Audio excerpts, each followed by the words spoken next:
Hello dear friends, बात है पुरानी, शुरू करते हैं इसकी कहानी। जब भारत कई छोटे छोटे राज्यों में बटा था, हर राजा अपनी सुरक्षा में लगा था, लेकिन एक दूसरे से लड़ाई करना उनकी एकता की कमी को सिद्ध करता था। लेकिन उसी समय दिल्ली और अजमेर की धरती पर जन्मा एक ऐसा वीर जिसका नाम सुनकर दुश्मनों के दिल कांप जाते थे। राजा पृथ्वीराज चौहान। पृथ्वीराज चौहान चौहान वंश के एक महान शासक।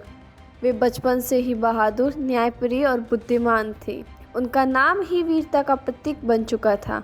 उनके धनुष की गूंज, उनके घोड़े की दौड़ सबको याद थी कि पृथ्वीराज युद्ध में उतर रहे हैं तो जीत निश्चित है।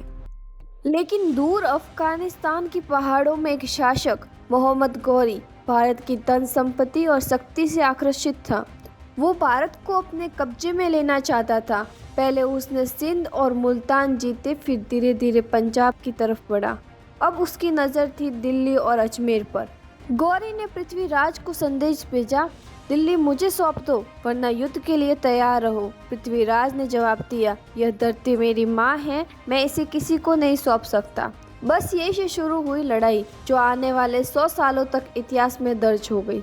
तराइन का प्रथम युद्ध सन 1991 ईस्वी। हरियाणा के पास एक जगह तराइन, वहीं पर दोनों सेनाएं आमने सामने आई। एक तरफ थे भारत के वीर चौहान, पृथ्वीराज चौहान, 3 लाख सैनिकों के साथ विशाल सेना, हाथियों का गर्जना, घोड़ों की टापें और धनुषों की टंकार।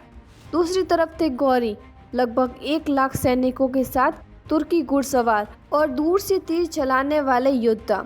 सूरज उगते ही तराइन का मैदान रणभूमि बन गया। धूल उड़ने लगी, तलवारें चमकने लगी, घोड़ों की टापें गूंजने लगी। पृथ्वीराज ने अपनी सेना को 3 भागों में बांट दिया, सामने से आक्रमण, किनारे से घेराबंदी और बीच में पृथ्वीराज चौहान अपने भरोसेमंद योद्धाओं के साथ। गौरी की सेना शुरू में तेजी से आगे बढ़ी, लेकिन भारतीय योद्धाओं के जोश के आगे टिक न सकी। राजा पृथ्वीराज के मित्र चंद्रबरदाई ढोल नगाड़े बजाते हुए सैनिकों का हौसला बढ़ा रहे थे।